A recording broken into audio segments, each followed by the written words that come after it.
এই যা পড়ে গেলাম। এতদিনেও এখনো সাইকেল চালানোটাও শিখতে পারলাম না। ধুর, একদম কাদায় লেপ্টে গেছে। অবশ্য আমার কোনো দোষ নেই, রাস্তাটাই ভালো না। এমনিতেই কাঁচা রাস্তা, তার ওপর আবার একটু আগে বৃষ্টি হয়েছে। এখন এই কাদায় লেপ্টানো কাপড় নিয়ে যাব কিভাবে? কি রে ভাই, কোথায় তুই? সেই কখন থেকে অপেক্ষা করছি তোর জন্য। এই কথা বলিস না তো, এমনিতেই মেজাজ গরম আছে। যাক বাবা, মেজাজ আবার গরম করলো কে? কেউ না, রাস্তায় পড়ে গেছি সাইকেল নিয়ে। হা হা হা হা হা হা। ও ভাই, মুঝে মারো। হ্যাঁ, মারবো, আসতেছি, একটু অপেক্ষা করো। এখনো বাচ্চাদের মতো সাইকেল নিয়ে পড়ে যাস?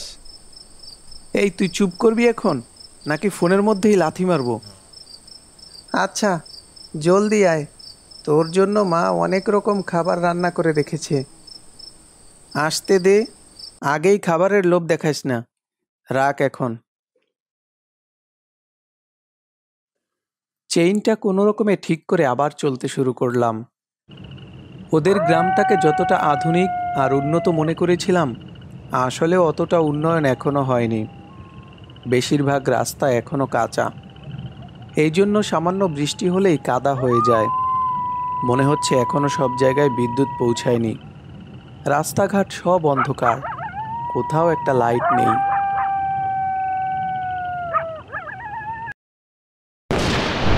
আকাশে বিদ্যুৎ চমকাচ্ছে, যে কোনো সময় আবার বৃষ্টি শুরু হবে। বাসা থেকে বের হওয়ার পর থেকেই বৃষ্টি আমার পিছু নিয়েছে। আমাকে অসুবিধায় না ফেলে আর শান্তি পাচ্ছে না সে। ছোটবেলার একটা কবিতা মনে পড়ে গেল। আয় বৃষ্টি ঝেপে ধান দেব মেপে। না থাক, এখন আর তোমার ঝেপে আসার দরকার নেই, কারণ আমার কাছে এখন ধান নেই। তার থেকে বরং এই কবিতাটা পড়াই ভালো। রেইন রেইন গো অ্যাওয়ে, কাম অ্যাগেইন অ্যানাদার ডে।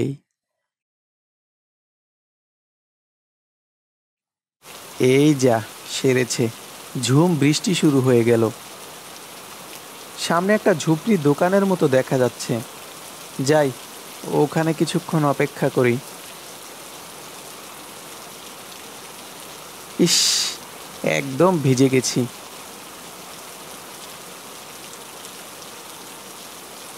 দাদা ভাই, এক কাপ চা হবে?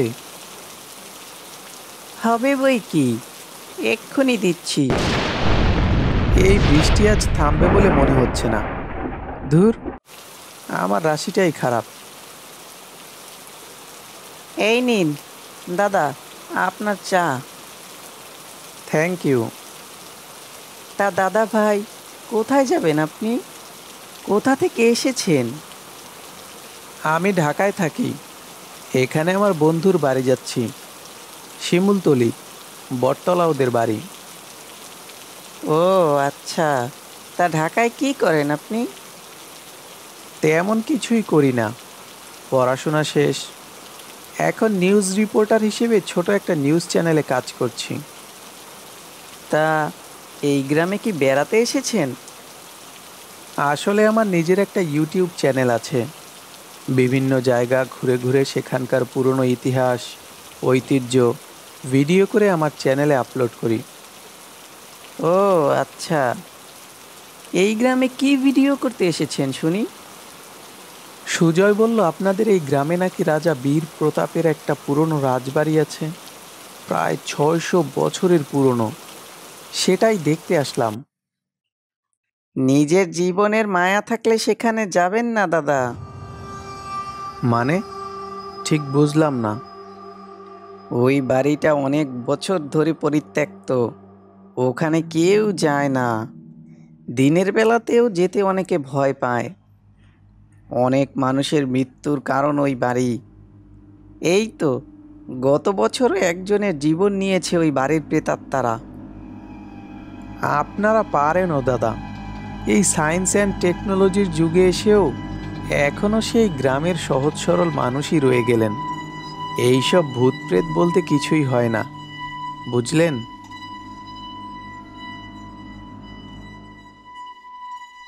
বৃষ্টি কমে গেছে, আমি আসি দাদা। ভালো থাকবেন। যখন সত্যিকারের প্রেতাত্মারা সামনে পড়বে তখন বুঝতে পারবেন আমার কথা।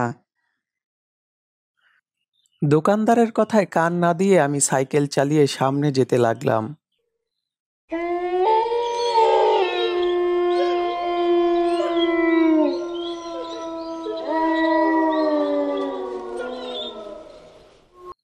কি ব্যাপার, এতক্ষণ ধরে সাইকেল চালাচ্ছি কিন্তু এখনো পৌঁছতে পারলাম না। ওদের বাড়ি তো এত দূরে না, ভুল রাস্তায় আসলাম না তো আবার? ঘড়ির দিকে তাকিয়ে দেখি রাত 9টা বাজে। এতক্ষণে তো পৌঁছে যাওয়ার কথা। আশেপাশে কাউকে দেখতেও পাচ্ছি না জিজ্ঞেস করার মতো। সামনে তাকাতেই দেখলাম কেউ একজন দাঁড়িয়ে আছে। কাছে যেতেই দেখলাম একটা মেয়ে হাত বাড়িয়ে দাঁড়িয়ে আছে। মনে হচ্ছে কোনো সাহায্য দরকার। কে আপনি? কি চান? দয়া করে আমাকে একটু সাহায্য করুন। আমার মেয়েটা খুব অসুস্থ, ওকে এক্ষুনি ডাক্তারের কাছে নিয়ে যেতে হবে। কোথায় আপনার মেয়ে? আর আপনার বাড়ির লোক কোথায়? আমি আর আমার মেয়ে ছাড়া এই দুনিয়ায় আর কেউই নেই আমার। প্লিজ একটু সাহায্য করুন। এত রাতে একা যাওয়া ঠিক হবে কিনা সেটাই ভাবছি। আবার কোন বিপদে পড়ি কে জানে। তাড়াতাড়ি ডাক্তারের কাছে নিতে না পারলে আমার মেয়েটা মারা যাবে। দয়া করে চলুন আমার সাথে। আহা, কান্নাকাটি করবেন না, চলুন দেখছি কি করা যায়।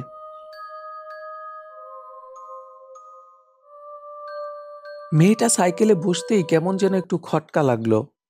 একটা মানুষ পিছনে বসলে একটু ওজন ফিল হবে, পিছনে একটু ভারী মনে হবে, কিন্তু তেমন কিছুই মনে হচ্ছে না। মনে হচ্ছে পিছনে কেউই নেই, শুধু একটু গরম বাতাস অনুভব করছি। একটু অস্বস্তি লাগলো, তাও সাইকেল চালাতে লাগলাম।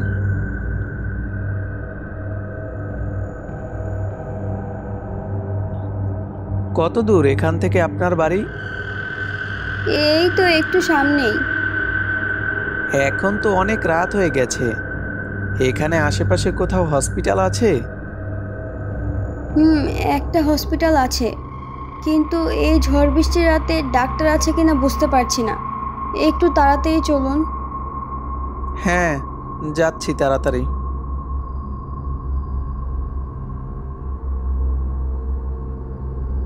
আরো কিছুক্ষণ সাইকেল চালানোর পর একটা বিশাল বাড়ির সামনে আসতেই, দাঁড়ান দাঁড়ান, এটাই এটাই আমার বাড়ি।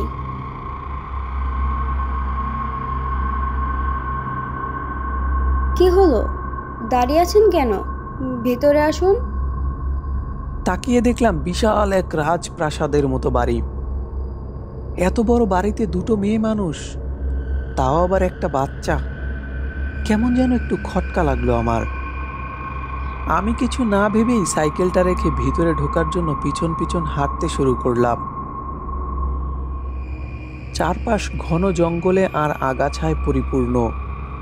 মনে হচ্ছে বহু বছর কোনো মানুষের পা পড়েনি এই বাড়িতে। কেমন যেন গা ছমছমে পরিবেশ। ভিতরে যাওয়া ঠিক হবে কিনা বুঝতে পারছি না। অজানা কোনো ভয়ে আমার শরীর ঠান্ডা হয়ে গেল। এসব ভাবতে ভাবতে সামনে আগাতে যাব, হঠাৎ মনে হলো কেউ আমার কাঁধে হাত রেখেছে। ভয়ে ভয়ে পিছন ঘুরে তাকাতেই দেখি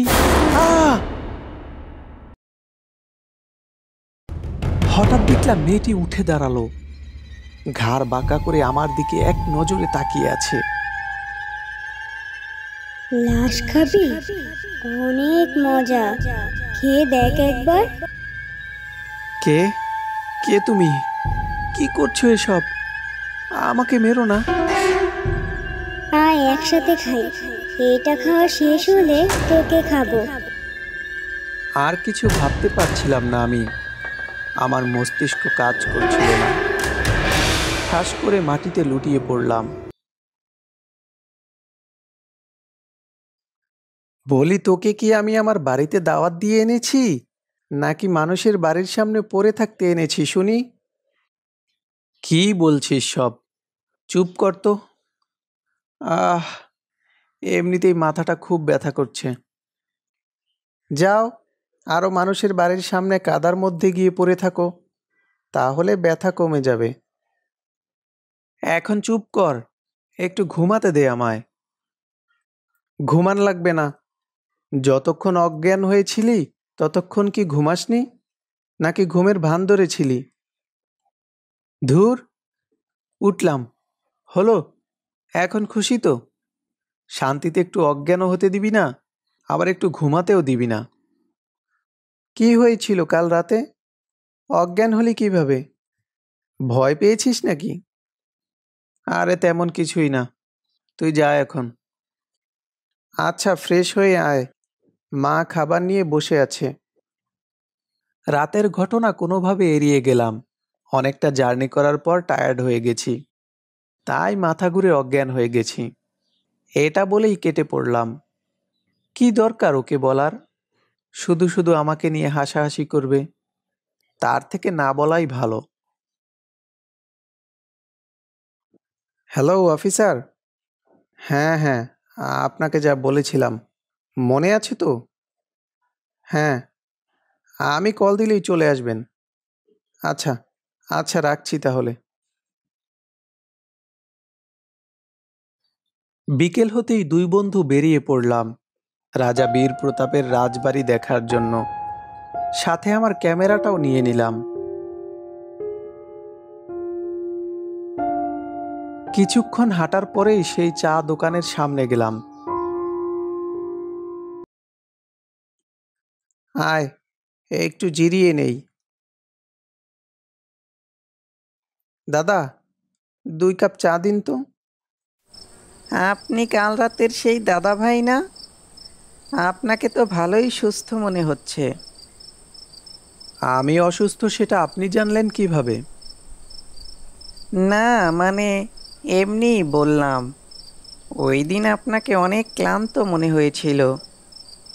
হ্যাঁ, তা একটু ক্লান্ত ছিলাম, কিন্তু এখন ঠিক আছি। ওই ভুতুরে রাজবাড়িতে গিয়েছিলেন নাকি? না, যাইনি, যাব একটু পরেই। ও বাড়িতে যাবেন না দাদা, রাত হলেই তেনারা জেগে ওঠেন। ও বাড়ি এখন তেনাদের দখলে, যাবেন না দাদা। ধুর মশাই, এইসব ভূতপেত নিয়ে আমি ভয় পাই না।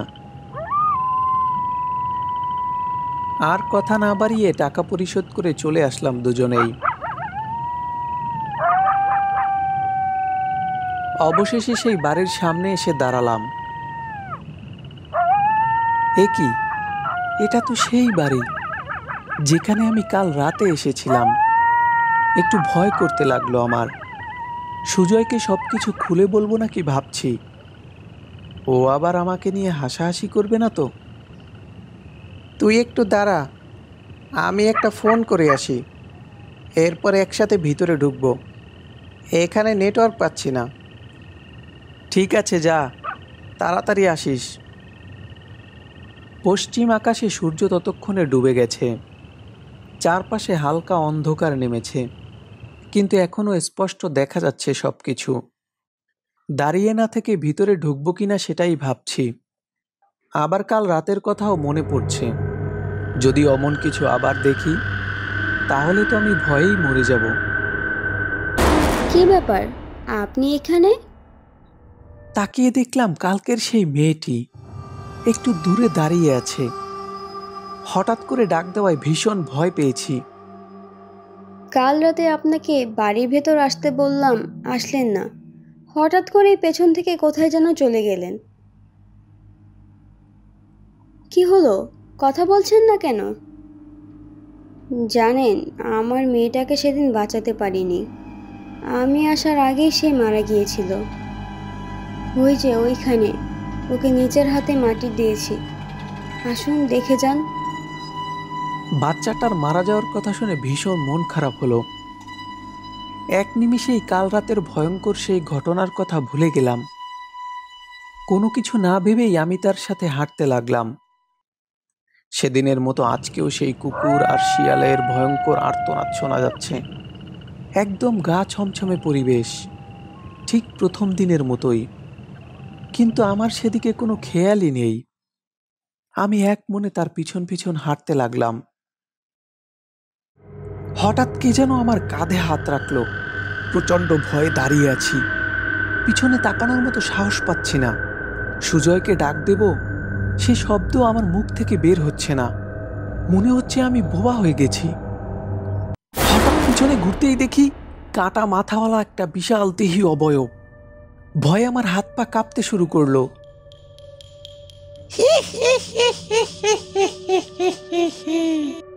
তোর কত বড় সাহস! কালকে বেঁচে গিয়ে আবার এসেছিস। মরার এত শখ তোর! সুজয়, এই সুজয়, কোথায় তুই? বাঁচা আমাকে। আগে তোকে মারবো, তোর ঘাড় মটকাবো, এরপর তোর বন্ধুকেও।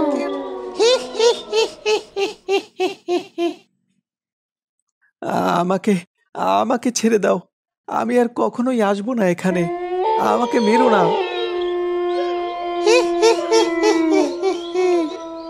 তুই মরলেই আমরা মুক্তি পাবো। মরতে তোকে হবেই। মৃত্যুই তোকে এখানে টেনে এনেছে।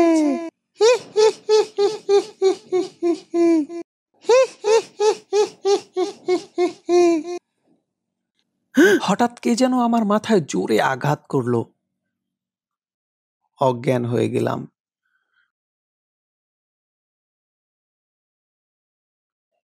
জ্ঞান ফিরতেই উঠে দাঁড়ালাম। দেখলাম দুজন পুলিশ অফিসার আমার সামনেই দাঁড়িয়ে আছে, সাথে সেই চা দোকানদার, আমার দেখা সেই মেয়েটি, সাথে আরও একজন। মোট 3 জনের হাতে হাত করা পরিয়ে গাছের সাথে বেঁধে রাখা হয়েছে। কি ঘুম ভাঙলো আপনার? অজ্ঞান হয়ে মানুষ এত ঘুমায় কেমনে বুঝি না।